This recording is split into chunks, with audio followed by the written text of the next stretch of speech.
Il faut que tu prophétises encore sur un grand nombre de peuples et de nations et de langues et de rois.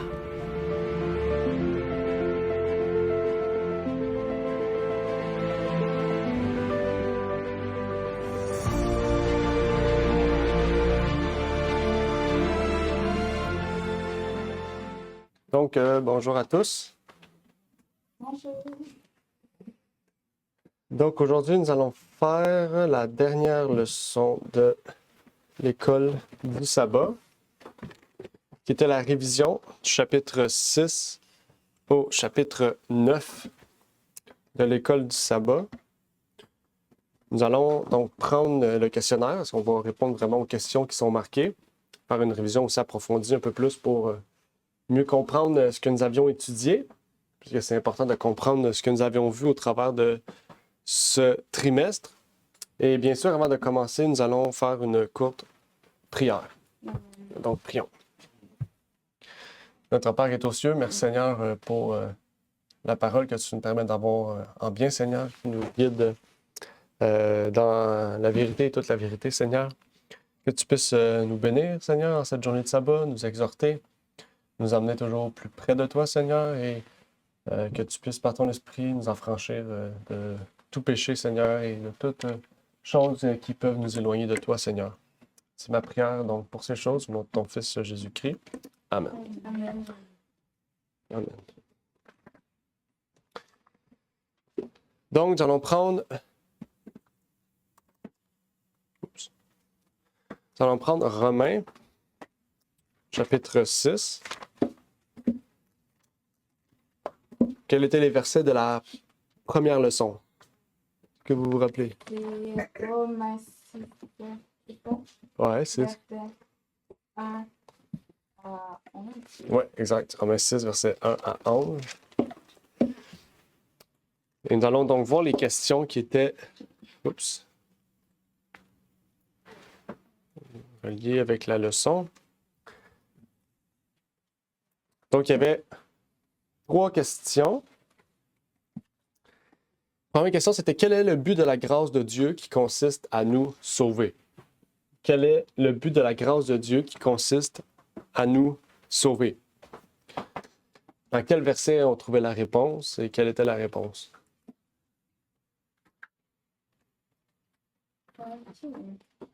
Hmm?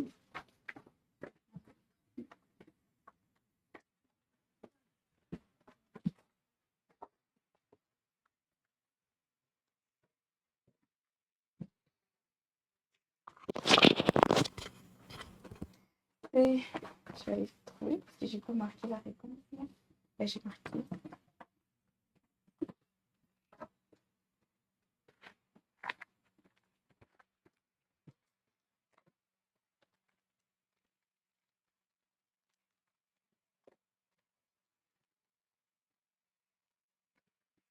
Quel est le but de la grâce de Dieu qui Je consiste vais juste à répondre à nous la sauver? Je peux juste répondre à la réponse parce que je ne connais pas le Ouais. passage. Mais c'est nous sauver de la mort du péché. C'est le but. C'est ce que j'ai mis. OK, ouais. Verset 4. Verset 4. OK, ouais. Il n'y avait pas de... Je sais pas s'il y avait une bonne réponse parfaite. Là. Mais quel est le but de la grâce de Dieu? Moi aussi, j'ai marqué que nous ne demeurions plus dans le péché. J'ai marqué verset 1. Ça dit « Demeurons-nous dans le péché afin que la grâce abonde », puisque la question, c'était « grâce de Dieu ». Donc, la grâce de Dieu veut nous sauver pour plus qu'on demeure dans le péché. OK? Quels sont les 3 actes du plan de salut que représente le baptême? Dans le baptême, il y avait 3 actes qui étaient un symbole. Donc là, il parle plusieurs versets. C'est Jésus-Christ qui est mort pour nos péchés. 1. Enseveli parmi les morts. 2. Et ressuscité. OK. Quel verset est-ce que tu pourrais savoir? Je pense que c'est le verset 4. C'est 4. Ouais, nous avons été ensevelis par la mort, donc baptisés en sa mort, afin que comme Christ est ressuscité, donc nouveauté de vie. Verset 10. Ouais, la mort une seule fois. Ouais. Ben, ici, on voit un aspect, effectivement. Donc, on parle aussi que le fait que la mort n'a plus de pouvoir sur nous, verset 9. La mort n'a plus de pouvoir sur nous. Donc, là, sachant que Christ est ressuscité des morts, donc sachant qu'il est mort, baptisant sa mort, ressuscité en nouveauté de vie, eh bien, la mort n'a plus de pouvoir sur nous. Ok? De la même manière que Christ a vaincu la mort, eh bien, il nous rend victorieux aussi du monde, donc de la mort. OK. Prochaine question, c'était, je ne me trompe pas, une, deux, ouais. Dans quelles deux relations les chrétiens doivent-ils se considérer?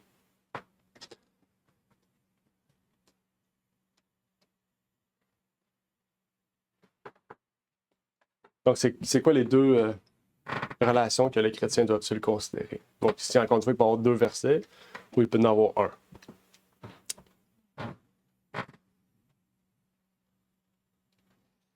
Moi, j'ai pas compris cette question-là dans peut-être le sens que tout le monde a compris. Peut-être que moi, j'ai été un peu à l'écart de la question.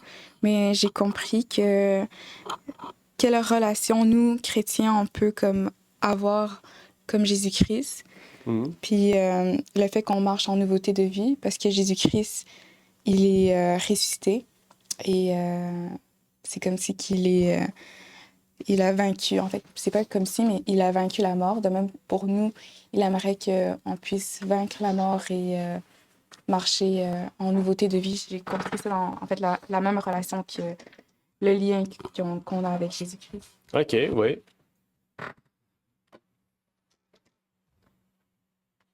Y a-t-il autre chose à ajouter? N'oubliez pas, des fois, dans les questions, on trouve des éléments de réponse. En fait, c'est ça le but aussi. Ça devrait vous aider. Qu'est-ce que vous avez marqué? Sinon, on va avancer parce qu'il y a 12 questions de même. Ça va être long. Verset 11. Dans la question, il y avait de relation des chrétiens ont-ils considéré. Verset 11, vous aussi considérez, vous comme mort au péché, mais vivant en Dieu. Donc, quelle relation mort au péché, vivant en Dieu? C'est ça les deux relations. Mais avant, ce que tu as dit, c'était bon parce que c'est la même chose. C'est juste tout relier d'autres versets pour arriver à ça. Mais dans la leçon, il y avait un verset qui parlait de ça. OK? Prochaine leçon. La leçon 2. Quels étaient les versets de la leçon 2? Romains 6, bien sûr, mais quel verset?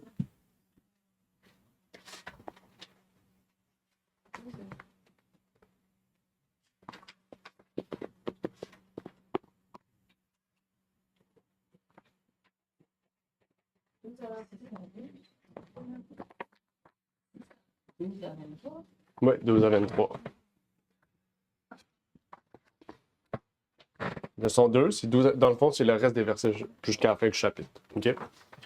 Donc là-dedans, il y avait 4 questions. Donc, première question, c'était qu'est-ce qui ne doit pas régner sur nous? Le péché. Le péché. Quel verset? Le 13. OK, 13. C'est 12. 12, c'est dit le mot règne. Ouais. OK? N'oubliez pas les mots, des fois, les questions sont. Et OK. ça disait, ne livrez pas vos membres au péché. C'est comme... Oui, effectivement. Prochaine question, c'est à quoi ne devons-nous pas céder et à quoi devons-nous céder? Au mal, au péché. On ne peut pas céder à la tentation. OK. Quel verset? Moi, j'ai eu une autre réponse. C'est un autre... Attends, tu as une autre réponse ou une autre question? Une autre réponse. OK. Tu peux y aller en attendant que Daniel cherche le verset. Mais j'ai pas le verset. J'ai juste les réponses. Ben, dis la réponse, tu chercheras le verset. Ok, c'est aux convoitises de la chair et on doit céder à l'obéissance. OK. Quel verset? Hein? 13? Oui, 13. Ça dit livrer. Céder, livrer. OK. Oh, Ne livrez- Dieu. Ne livrez point vos membres au péché, mais donnez-vous à Dieu. Donc, on doit céder à Dieu et ne pas céder au péché. OK? Prochaine question. Daniel, t'avais-tu trouvé le verset? C'est 13. C'est ça, c'est 13. C'est bon. C'est ça, c'est le 13. Il n'y a pas de réponse parfaite, mais quand on suit les questions, on voit qu'il y a des versets qui sont vraiment reliés aux questions. OK? Verset 16. De qui sommes-nous le serviteur?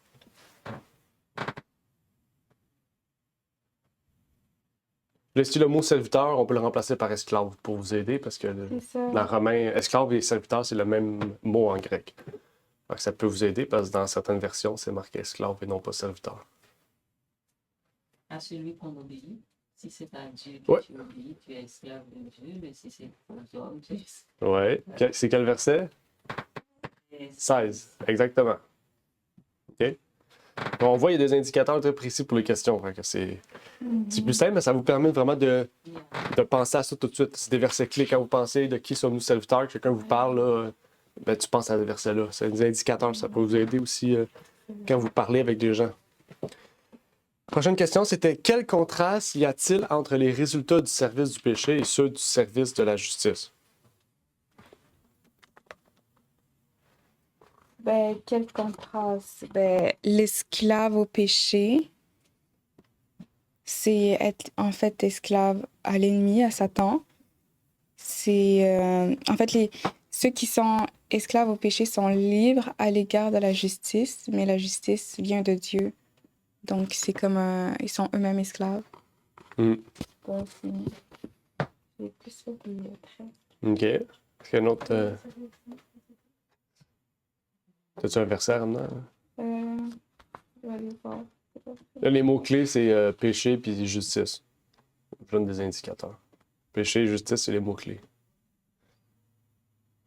Et 18. Ah, 23. 18, OK. Revenons du 23. 23... Daniel, pourquoi tu dis 18? Ah, ok. Du péché, esclave de la justice, tu as du péché et justice. Oui, OK. C'est un bon indicateur, effectivement. Le verset 19, on montre beaucoup plus le contraste. Le verset 18, c'est vrai qu'on parle du contraste, mais le verset 19, on montre c'est quoi le contraste. On dit, tu vois, ça dit « Servir à l'impureté, à l'iniquité, et aimer, livrez-vous maintenant comme esclave à la justice pour la sainteté. » Donc, on fait un contraste ici entre impureté et sainteté, injustice et justice. Mais effectivement, le verset 18 est bon aussi. Est-ce qu'il y a des questions? En nous, le verset 23 aussi, ça, on voyait très bien. 23? Ça revient au résultat. Ouais, Le résultat. résultat du péché, c'est la mort, puis le résultat du don de Dieu, c'est la vie éternelle. Ouais, c'est bon, effectivement. Parce que le sale, il y en a un qui est un sale, puis un autre, c'est un temps gratuit. Mhm. Wow. Fait que c'est doublement contrasté. OK, prochaine leçon. Quels étaient les versets? Là, ça, c'était leçon 3. Mhm. 7, ouais. 7, 1 à 12. Ouais, 7, 1 à 12. Question 3. Il y avait 4 questions aussi. Quelle est la relation du pécheur avec la loi?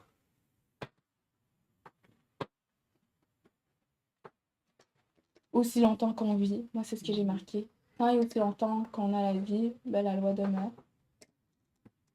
Ouais, effectivement. Verset 1. OK. Que lui révèle le péché? Que lui révèle la loi? Le péché, je vais répondre. Ouais, c'est ça le péché. Le péché. Que lui révèle la loi? Moi, j'ai marqué au verset 7. Est-ce que le verset 7, on donne un exemple? Alors, c'était quoi pour la première question? C'était quel verset? Verset 1. D'après moi, c'est ça. De quelle loi s'agit-il?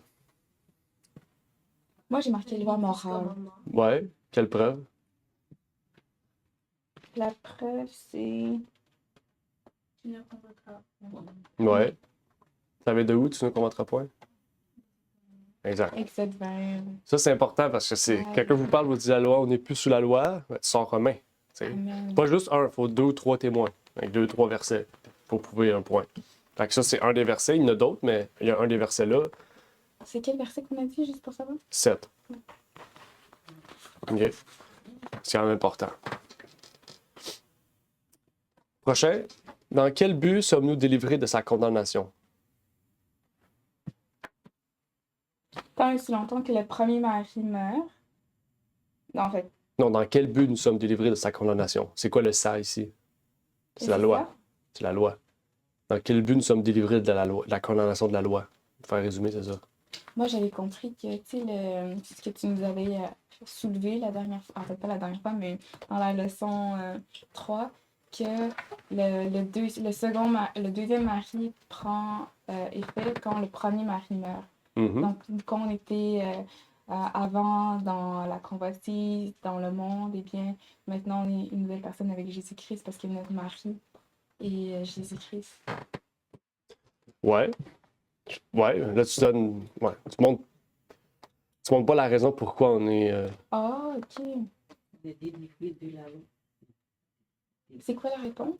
Bon, on n'est pas délivré de la loi, on est délivré de la condamnation de la loi. Mais la loi nous condamnait de quoi? C'est ça la question. Du péché. Quel Mhm. verset?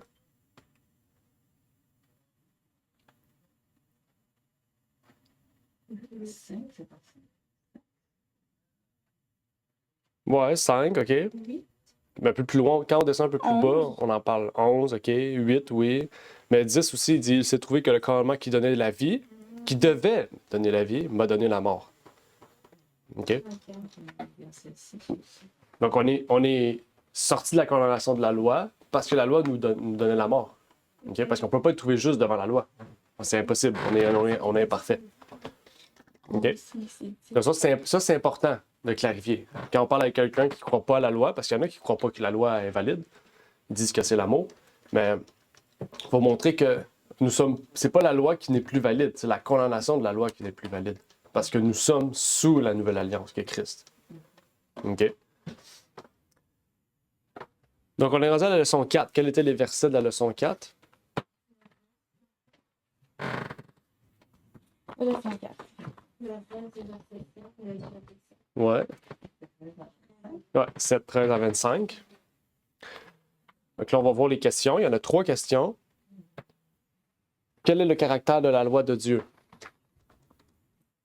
Elle est sainte et bonne. Ouais, c'était bonne. Juste et bon. Désolée. Ouais. Oui, Daniel, je pense que tu disais un autre élément. Moi, j'ai dit spirituel. Oui, exactement aussi. La loi est sainte et bonne, mais aussi elle est spirituelle. Ça, c'est important. C'est quel verset? 14. 13, 14. OK. Intéressant. Donc, plus qu'elle est spirituelle, on ne peut pas observer la loi de façon charnelle, donc légaliste. Ouais. OK? Il faut observer la loi de façon spirituelle. Amen. C'était le caractère de la loi que Dieu voulait transmettre aux peuples d'Israël qui n'ont pas compris parce qu'ils l'observaient de façon charnelle. C'est pour ça que Jésus est venu. Donc, prochaine question. Où réside le problème et quelle est sa gravité? Bon. Le problème que ça... En fait, d'où serait le problème? Ça serait que... En fait, d'où serait le problème que c'est pas sain et bon, c'est ça? Non. Péché. Le problème du péché. Ouais, c'est dans notre chair. On est charnel. Parce que la loi est sainte, juste et bonne. Mhm. Et spirituelle. Où réside le problème et quelle est sa gravité? Mais le fait qu'on est charnel et vendu au péché, Mhm. on ne peut pas l'observer, la loi. Ouais. OK? Donc, il nous faut Christ pour observer la loi. OK? Dans le sens, Amen. c'est pas parce qu'on a Christ qu'on peut observer la loi de façon charnelle. C'est que la compréhension de la loi prend un sens différent. Quand Dieu dit « Je mettrai ma loi dans votre cœur », c'est ça qu'il veut faire. En qui se trouve la délivrance? C'est la dernière question de cette leçon. Oui, Daniel? J'ai dit en Christ. En Christ, oui. Quel verset? 25. 25. Je rends grâce à Dieu pour Jésus-Christ. Amen. Amen. Exact. OK. Est-ce qu'il y a des questions jusqu'à présent? Non? Tout est clair? Ouais. OK. Oui, Claude.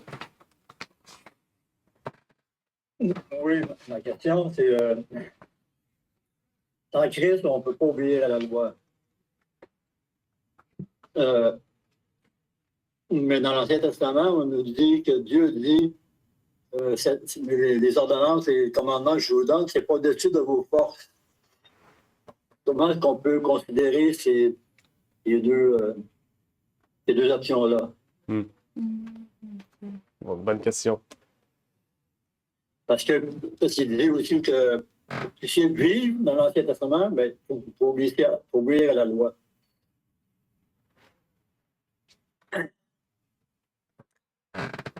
Oui, effectivement. Merci, Claude.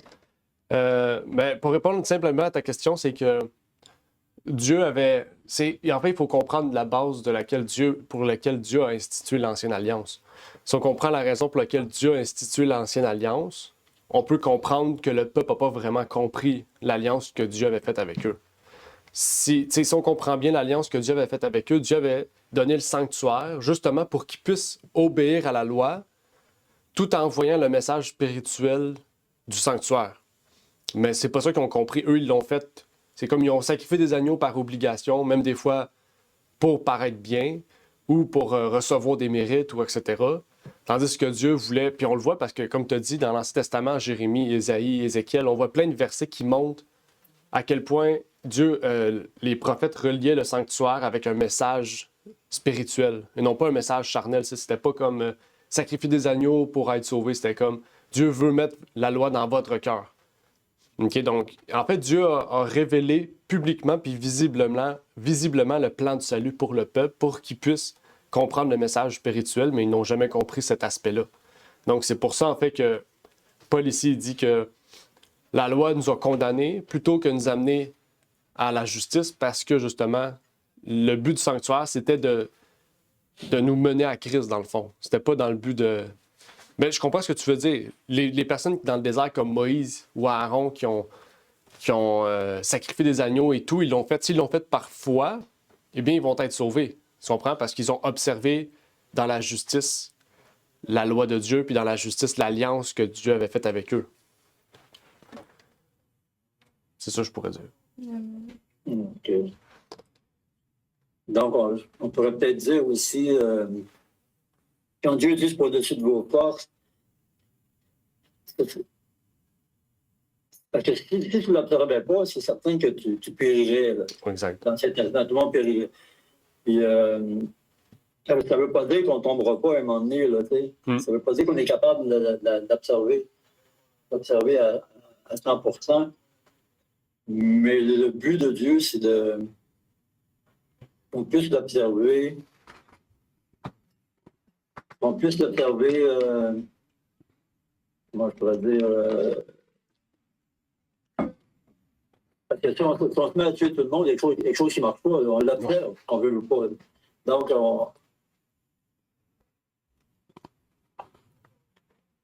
Moi, j'aurais quelque chose à dire. OK, moi, je continue à réfléchir là-dessus. Oui. Mais je comprends, Claude, ce que tu veux dire. Tu sais, d'une manière, dans le sens, si on prend un résumé, dans l'ancienne et la nouvelle alliance, dans un sens, c'est la même alliance. La différence, c'est la façon dont Dieu a révélé l'alliance qu'il voulait faire avec le peuple. De un, tu sais, Dieu a dit « Fais un sanctuaire selon le plan que je te donnerai ». On sait que le plan qu'il donnait, il y avait déjà un sanctuaire au ciel. Pourquoi Dieu donnerait un sanctuaire sur la terre? C'est parce que le peuple d'Israël n'était pas prêt à accepter le sanctuaire céleste. Et il devait avoir un sanctuaire terrestre, visible, avec des lois cérémonielles plus précises, plus méticuleuses sur, mettons, la loi alimentaire, les lois sexuelles, lois maritales, etc., esclavage aussi, etc., pour justement, pas restreindre, mais protéger le peuple de toutes des rails ou des dépravations, peu importe la dépravation de péché. Mais maintenant que... Et s'ils suivaient ça, eh bien, ils étaient déclarés justes. Mais de la même manière pour nous. Sauf la différence, c'est que la nouvelle alliance, c'est Jésus-Christ. Quand on passe par Jésus-Christ, Jésus-Christ est maintenant au ciel avec nous, et c'est par lui qu'on intercède pour... c'est par lui qu'on intercède pour être déclaré juste. Dans le fond, c'est vraiment le... Qu'est-ce qui différencie? C'est pas vraiment la... Comment dire? C'est pas vraiment la mission des deux alliances, mais c'est plutôt la façon dont l'alliance se révèle qui change. Je pense que c'est ça que Paul aussi révèle ici dans Romains, puis qui nous amène à mieux comprendre la profondeur de ça. Oui, Ramna. Ouais, moi, j'aimerais dire quelque chose comme... C'est vrai que comme Dieu va pas aller au-delà de nos forces, mais il a établi la loi morale, qui est une loi, comme je pense, standard, auquel que on doit ni commettre on doit pas commettre d'adultère, on doit pas désobéir à Dieu, on doit pas mentir, on doit pas faire le mal, parler mal d'une personne. Je pense que le peuple Israël, en fait, chaque personne du peuple, ils ont été pécheurs comme nous le sommes. Puis Jésus-Christ, en fait, c'est pour ça qu'il devait comme faire le sacrifice à chaque jour et immoler un animal, parce que tu sais, nous, on est vraiment pécheurs. Puis maintenant, avec la Nouvelle Alliance, on peut obtenir directement pardon auprès du Père par Jésus-Christ qui est mort pour nous. Puis c'est vraiment ça qui est vraiment comme merveilleux que Jésus-Christ est mort pour nos péchés, pour que nous puissions avoir cette facilité et qu'on puisse être trouvé comme, je pourrais dire, saint et sans, comme, je pourrais dire, sans se trouver saint devant Dieu. Oui, effectivement. Oui, Daniel.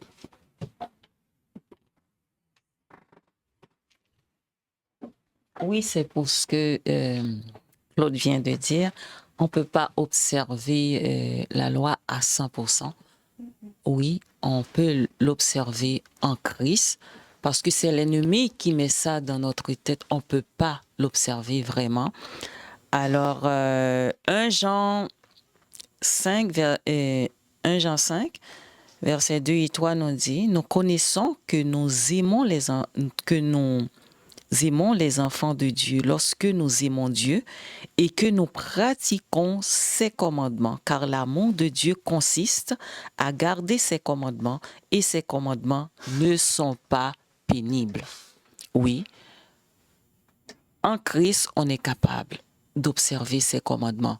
Mais oui, Dieu reconnaît qu'il y a des chutes, vraiment. Mais c'est quand comme quoi cette chute arrive, puis tu décides de rester par terre, tu ne te relèves pas. Il faut se relever, puis demander à Dieu la force, demander pardon, de confesser nos péchés, et il va nous donner la force de continuer. C'est pas observer comme quoi tu vas faire. Oui, il va y avoir des chutes, mais il faut pas rester à terre, il faut se relever pour continuer la course. C'est une course. La vie chrétienne, c'est une course, il n'y a pas d'arrêt. OK. On va avancer. Je sais qu'on n'aura pas le temps de tout faire. OK?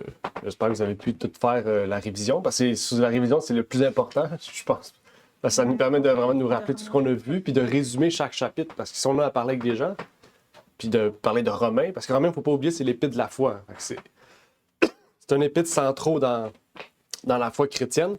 C'est un pilier, en fait, pour relier le lien entre la loi et la foi. Donc, c'est vraiment un livre très, très, très important à bien comprendre, qui est vraiment très simple à comprendre, si on prend le temps de vraiment l'étudier un peu.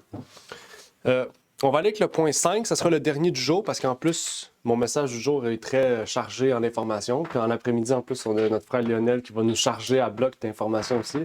Fait que je ne vais pas déborder sur le temps. Donc, la leçon numéro 5, quels étaient les versets? Verset 1 à 9. Quel chapitre? 8. 8, exactement. Donc, leçon 5. Verset 1. Pour qui n'y a-t-il pas de condamnation? Tous ceux qui sont en Christ, Ouais. Quel verset? oui. Premier, exactement. Deuxième question, pourquoi? Pourquoi il n'y a plus de condamnation à ceux qui sont en Christ? C'est pas super loin dans... Non, c'est que verset 2. Exactement. C'est parce que la loi de l'esprit de vie est dans le Christ et Jésus m'a affranchi. C'est intéressant parce que la loi de l'esprit de vie qui était dans le Christ m'a affranchi de la loi du péché et de la mort. OK? Prochain point, question, désolé. Dans quel but sommes-nous libérés?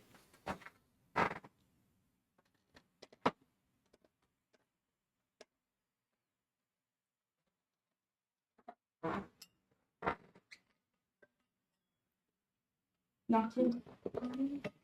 Romains 8, 1 à 9. Dans quel but sommes-nous libérés? Ah, verset 4. Afin Yes. que la justice de la loi fût accomplie. Yes, afin que la justice de la loi soit accomplie en nous. Ah oui, c'est ce que j'avais. Ça, c'est le verset 4. Prochaine question, mais dernière en fait de la leçon. Quelle est la seule raison pour laquelle l'homme ne peut plaire à Dieu? Le point clé, c'est plaire à Dieu. C'est pas verset 8. Ouais, verset 8. Ils ne peuvent pas plaire à Dieu parce qu'ils Nous sommes dans la chair. sont dans la chair. Ils sont dans la chair. Ils sont dans la prise de la chair. Exactement. OK, on a le temps pour une autre leçon. Yeah. Leçon 6. Quels étaient les versets? 10 à 17. Exact, 10 à 17. Question 1. Par qui seule l'inimitié peut-elle être ôtée et la justice intronisée? Par Jésus-Christ. OK? L'inimitié, c'est le péché. OK? Donc, verset 10, il dit est bien mort à cause du péché, mais l'esprit est en vie à cause de la justice.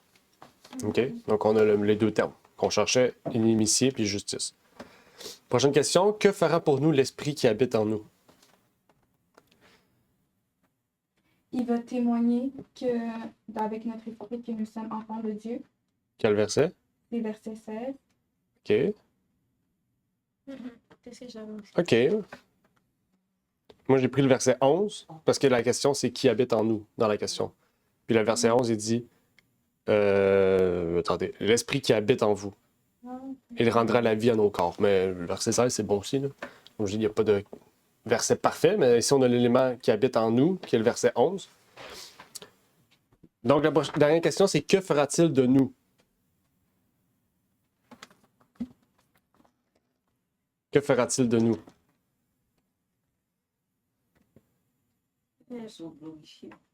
Quel verset? 17, effectivement.